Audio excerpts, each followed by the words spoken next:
व्यवस्था हमने देखी, कहीं साफ सफाई अच्छे से भी नहीं है। यहाँ पे देखिए एक चीज़ जो यहाँ पे गिरिजी लोग हैं उनको धन्यवाद देना चाहिए कि वो लोग कम से कम पूजा पाठ 2 टाइम कर देते हैं।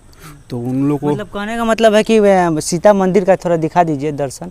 सीता मंदिर में भी कोई मतलब पुजारी अभी तक पुजारी कोई नहीं, करीब करीब 1 सप्ताह तक पानी निकाला गया लेकिन असफल रहे उसमें, तो लोग चले गए। फिर कुछ दिन बाद करीब करीब 1 साल बाद ये खुद सूख गया। इस कुंड का पानी खुद सूख गया, अपने आप सूख गया। यहाँ पे ये चीज़ पर्यटन को हम लोग उतना महत्व देते नहीं हैं, और अगर हम लोग इस चीज़ को महत्व दें, पर्यटन को महत्व दें, इसको अगर पर्यटन के तौर पे विकसित किया गया तो यहाँ के स्थानीय लोगों को फ़ायदा होगा, रोजगार मिलेगा और सरकार को राजस्व भी मिलेगा। अभी हम पिपरा में हैं जहाँ सीता कुंड धाम है। सीता कुंड धाम का ये कुछ नज़ारा हम आपको दिखा रहे हैं। सीता कुंड धाम इधर थोड़ा कैमरा मैन से चाहेंगे दिखा दीजिए। सीता कुंड धाम जो अभी इस स्थिति में है, यहाँ के जो इस समय के वर्तमान विधायक है श्री श्याम बाबू प्रसाद यादव, और बिहार सरकार में मंत्री रहे श्री राधा मोहन सिंह जी ने इसका विकास कार्य किया था, लेकिन विकास अभी हुआ नहीं है अच्छे तरह से। यहाँ के कुछ स्थानीय लोग हैं, उनसे भी जानेंगे। ऐसा मान्यता भी है कि जब जनकपुर से सीता माता का शादी हुआ था तो सीता माता यहाँ आके रुकी भी थी। आगे क्या कहानी है इस पर भी हम बात करेंगे। यहाँ के स्थानीय कुछ लोग हैं, उनसे हम बातचीत कर लेते हैं। तो क्या मान्यता है, सीता माता यहाँ पे आके रुकी थी, क्या कहानी है? जब राम जी का शादी हुआ तो रघुकुल में एक परंपरा है जो आज भी अयोध्या में चलता है, चाहे जो भी क्षत्रिय हैं, वो चौथा दिन चौठारी होता है। हम लोग के यहाँ भी लोकल में यहाँ भी चौथा दिन, शादी के चौथा दिन चौठारी होता है। तो जब जनकपुर से बारात चली तो चौथा दिन यहाँ पे चौठारी मनाया गया, और यहाँ पे सीता जी कंगन खोल के इस कुंड में स्नान की थी। और पहले यहाँ पे जो पुराने लोग हैं बताते हैं कि यहाँ पे कंगन का पेड़ था और यहाँ पे चौठारी हुआ था, और उसके बाद यहाँ से वो लोग गए थे। तो अच्छा, सीता कुंड धाम का जो दृश्य अभी सूखा पड़ा है, कारण क्या है? देखिए, एक कारण ये भी है कि ये बाउंड्री हो गया, तो जो जल बरसात का पानी जो आता है तो बरसात का पानी यहाँ पे रुक जाता है। तो ये भी कारण है, जो बाउंड्री हुआ ये नहीं होना चाहिए था। ये भी एक है कि पानी सूख गया। उसके बाद पहले पानी सूखता नहीं था, लेकिन डीएम के स्तर से आज से करीब 10-12 साल पहले यहाँ पे पानी निकालने का प्रयास किया गया था, तो वो लोग असफल रहे थे। करीब करीब 1 सप्ताह तक पानी निकाला गया लेकिन असफल रहे उसमें, तो लोग चले गए। फिर कुछ दिन बाद करीब करीब 1 साल बाद ये खुद सूख गया। इस कुंड का पानी खुद सूख गया, अपने आप सूख गया। और इसमें 7 कुआं है। जो कुआं था वहाँ पानी था, बाकी पानी सूख गया था। और सूखने पे इसमें से कुछ अवशेष, मूर्ति के अवशेष भी मिले थे, जो कुछ खंडित थे, कुछ पूर्ण मूर्ति थे। तो उसको निकाल के यहाँ पे जो पुजारी लोग हैं बगल में हैं वहाँ पे रखा गया था, और वहाँ से फिर पुरातत्व विभाग के साथ अब लोग वहाँ से ले गए। अच्छा, यहाँ पे बहुत सारा मंदिर भी है और पर्यटन के हिसाब से इसको विकसित भी किया जा सकता है अच्छे से, लेकिन क्या कारण है कि नहीं हो पाया अभी तक आपके हिसाब से? नेग्लिजेंसी, मतलब इसको उतना इम्पोर्टेंस लोग नहीं समझते। मान लीजिए, देखिए पर्यटन आज राजस्थान हुआ, चाहे दूसरा राजस्थान ऐसा देश हुआ, तो वहाँ पर्यटन ही मुख्य कारण है, राजस्व का मुख्य कारण यहाँ पे है। और यहाँ पे ये चीज़ पर्यटन को हम लोग उतना महत्व देते नहीं हैं, और अगर हम लोग इस चीज़ को महत्व दें, पर्यटन को महत्व दें, इसको अगर पर्यटन के तौर पे विकसित किया गया तो यहाँ के स्थानीय लोगों को फ़ायदा होगा, रोजगार मिलेगा और सरकार को राजस्व भी मिलेगा। इस पे स्थानीय विधायक ने इस पे ध्यान नहीं दिया आज तक कभी भी। बस बोर्ड लगा पड़ा है कि विकास कार्य के अंतर्गत इसका विकास किया गया है, लेकिन विकास सही वास्तव में इसका विकास अभी तक हुआ नहीं।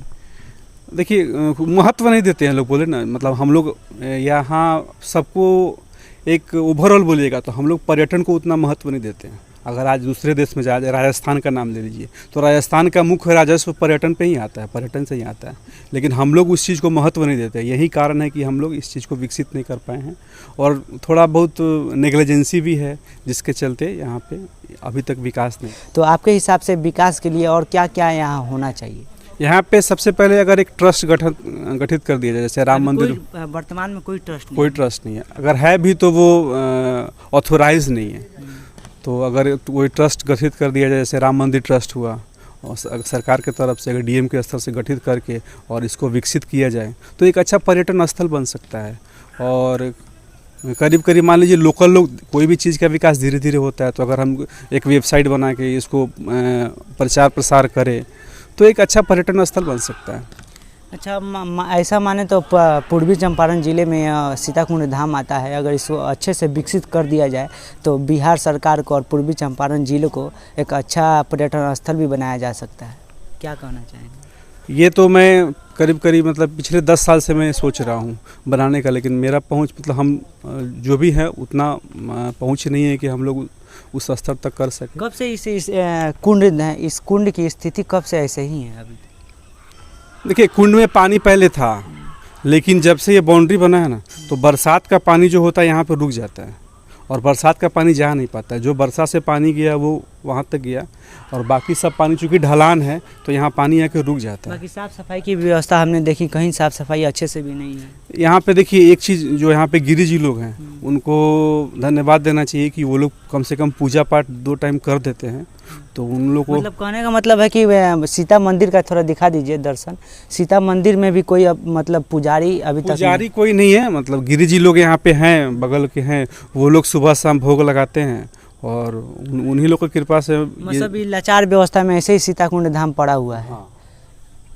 तो और क्या कहना चाहेंगे बिहार सरकार से या जिलाधिकारी से? जिलाधिकारी से और बिहार सरकार से यही कहेंगे कि एक ट्रस्ट का गठित हो सरकार के अंदर में, मतलब एक ट्रस्ट गठित हो और उसमें फंड आएगा और उस फंड से इसको विकास किया जाए। एक चीज़ और यहाँ पे मान्यता है, यहाँ के जो ब्राह्मण लोग हैं, हम भी मेरा नाम ब्रजेश कुमार पांडे हुआ, तो मेरे दादाजी कहा करते थे कि जो हम लोग जितना भी यहाँ के ब्राह्मण लोग हैं, हम लोग तो सब सरयू पारी ब्राह्मण हैं, हम लोग सरयू पार से आए हुए हैं और राम जी भी अयोध्या के थे।